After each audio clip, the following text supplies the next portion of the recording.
So we got invited over for social time at a friend's house this weekend. And at one point, one of my friends said something I have not been able to stop thinking about. We're all sitting around. Our kids are playing. My friends were drinking. I was not drinking because, fun fact, I'm allergic to alcohol, which is very annoying. Anyway, we started talking about hobbies, cooking, baking, exercise. And one of my friends said, like, it was a fact. She said, well, I'm just lazy. And you guys, that sentence hit me so hard. You're listening to the Set Point Science podcast, the show where we talk about the biology and psychology behind why weight loss feels so hard, especially in midlife. I'm Sherry Alberts, founder of Set Point Science, and I help women stop fighting their bodies and start understanding the patterns underneath their weight. Today, we're talking about one of the most powerful shifts that you can make inside your head. You're patterned, and patterns can change. I'm not going to coach my friend here because she didn't ask to be coached on the internet, and I love her, and I do enjoy having friends. But I want to talk about the sentence because so many of us have our own version of these sentences. So that's what we're going to talk about today. Because she said the sentence like it was a fact, but it was not a fact. It was a story, and I could hear it. It wasn't like she was saying, oh, I didn't feel like exercising today. It was much deeper. It was like identity. You know, this is who I am. I'm just lazy. I've always been lazy. That's just me. Like she had a driver's license and it said her name,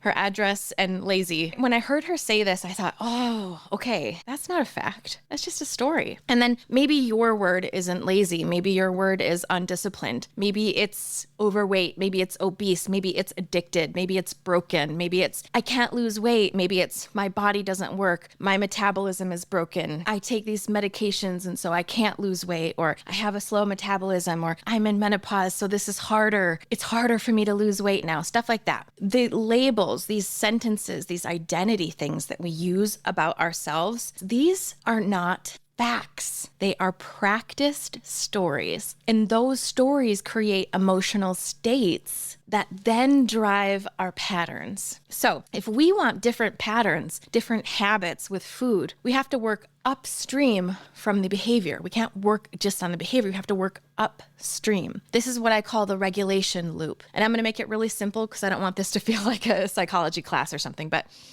this is what the loop is. So something happens, we tell a story about it in our head. That story creates a state, emotion, feeling in our body, and then we act from that state. So situation, story, state, patterns, results. So let's say it's time to work out. That's the situation here. The story is I'm lazy, I never stick to things. That story creates a state of shame, heaviness, resistance. And then the pattern becomes avoidance. You avoid the workout. And then the result becomes, look, see, I am lazy. Or let's say someone brings donuts in. We're talking a lot about this inside of Restore lately. So that's the situation. Someone brings in one of your trigger foods to work. Your story is I have no control around donuts. That story is what actually creates urgency, panic, excitement, worry, anxiety inside your body. The pattern is then you eat more than you wanted. I remember mine used to be, I'm a binge eater. If I saw any sort of like pre-made carb or easy carb to eat, I would start a story that was, once I start eating that, I can't stop and I can't avoid it. So if there's something around me, I'm going to eat the whole thing and I won't be able to stop. That's my old pattern, right? Then once you do it, because you're acting from this state of urgency, powerlessness, lack of control, you end up eating more than you want. And then your practiced, patterned result becomes, see, I don't have any control. There is something wrong with me. Or let's say you're on hormone blockers, like I am, meaning something after cancer treatment that is purposefully lowering your estrogen, or you have natural estrogen lowering because we're in menopause or perimenopause, or maybe weight loss feels different now than it used to when you were younger, or you have a bigger life. So let's say those are the situation that we're in. Our story then becomes, my body is broken. This is harder than it used to be. I have to push harder. I have to be perfect to get it right. If that's our story, the state that then is created is pressure, fear, desperation. The pattern then is that you push harder and then you restrict and then you rebel, and then you overeat again. And then the result becomes, see, weight loss is impossible. But the problem was never that you were lazy. The problem is that you were trying to change the pattern before you actually changed the state you were in. And this is exactly why we get trapped in that cycle of more, less, more, less, more, less. We're eating more than we need, so we panic and try to jump straight into starvation starving ourselves,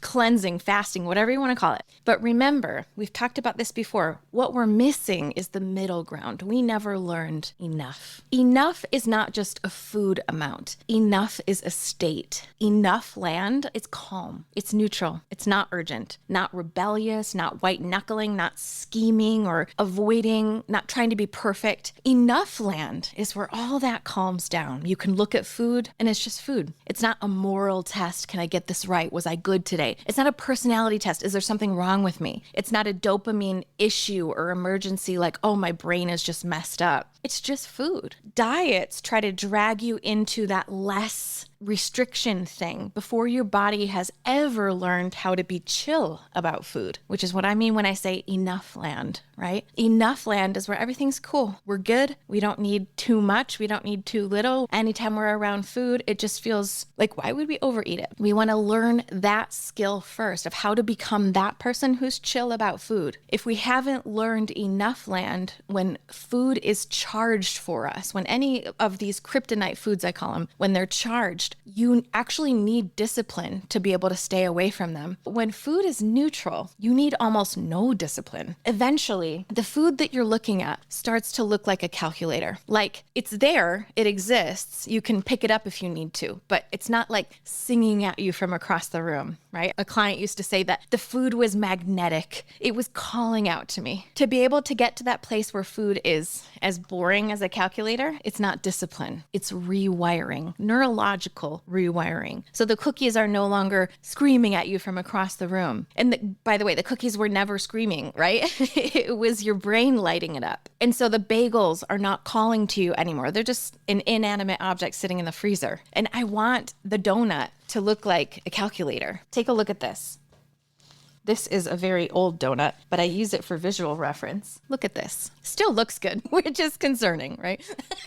And this is like probably 4 weeks old now. It's been in my fridge. Or replace this with any food that you love, right? When you look at this, does it look as exciting as this? Maybe not. Maybe it looks a little more exciting, right? That's what we want to shift. That's what we're actually working on. We don't want to white knuckle staying away from the donuts. We're not trying to white knuckle. We're not trying to convince ourselves that a donut is boring. That's not what we're doing. Because right now the donut is not boring, or whatever food you happen to be into, right? We're not trying to become a totally different person by tomorrow morning. It wouldn't work. We are working to change the pattern underneath the pattern. And inside of Set Point Restore, we do that through 3 main tools. The first tool I teach everyone is called reality planning. The second one is called food neutralization. And the third one is about hunger and fullness. So reality planning means we stop pretending that we're going to be a different person tomorrow. If you binge 3 times a week, we don't write some fantasy plan where you never binge again. We plan for the pattern that's actually happening right now so we can remove secrecy and shame. We're not planning our ideal selves anymore because we can't stick to it. If we could just become our ideal selves, we would. We're planning for the current nervous system, the current brain, the current way that our body works. Then we work on food neutralization. So one of my members planned a donut tour, right? We've been talking about donuts. So she wanted to be able to make donuts not so interesting. So she planned to go to some donut stores over the course of a week. Here's what's crazy. She got to the day that she was supposed to go get the donuts and she didn't even want them. The point is that donuts are not magical. The permission that she gave herself to go do the thing, it lowered the charge for her. And then once food is not so charged anymore, hunger and fullness start to get louder again because the food noise inside of your head is quieter. Then later, when this being in a state of enough, calm, neutral, stable, losing weight or eating a little bit less than you need starts to happen in this very quiet, chill, kind of boring way. We're not crash dieting anymore. We're not white knuckling. We're like, I ate enough today. I had it at the right time. I feel pretty good. I'm a little hungry at bedtime and I'm okay. That's what weight loss becomes then. Not this big, huge, dramatic thing or a 21-day challenge. It's just something that sort of flows into our days. We are not ignoring urgent hunger. We're not starving ourselves. We're not trying to be hungry every night. We're talking about what I call gentle nighttime hunger after a well-fed day. So on the coaching call, one of my members brought up hormone blockers, which is, I'm on that too after my cancer journey. I understand that fear of, is my body just different now? Maybe it's the meds. Like, I can't tell you how many times I've Googled, are the medicines making me gain weight or making it hard for me to lose weight? Is this going to be impossible now? Has my body just gone to the point of no return? And here's what I want to offer to you. Different does not mean doomed. Different hormones, different ways that our hormones work. It means different signals, different appetite, different recovery, different stress tolerance, different strategy needed, but not impossible. And definitely not, therefore, I have to be perfect and strict and get this all perfectly right every single day. That's not what it is. When your body changes, which they do, by the way, newsflash, the answer is not to become more brutal or just better at discipline or better at prepping or all the thousands of other things I've heard people say that is their fault, right? The answer is actually to become more honest, more in touch with your body, and more partnered, is what I like to say. Creating calm and neutrality instead of pushing harder. Learning how to stop overeating instead of that becoming the default when pressure's too high. If you take nothing else from this episode, take this. The old story may feel true because you've practiced it for a long time, but practiced does not mean permanent. You are not lazy. You're not broken. You're not hopeless. You are patterned. Your brain, it's patterned. All it is just learned patterns. And learned patterns can change.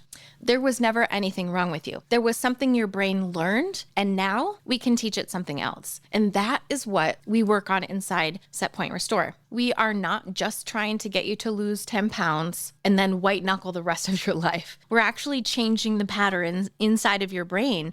If you're tired of trying to force less land before you've ever felt safe in enough and calm and like you were confident that you don't overeat anymore, that's exactly what I teach inside of Set Point Restore. Until next time, remember, practiced and pattern does not mean permanent. You are not lazy. You are just patterned, and patterns can change. Stay with me until the donut looks like a calculator. See you in the next episode.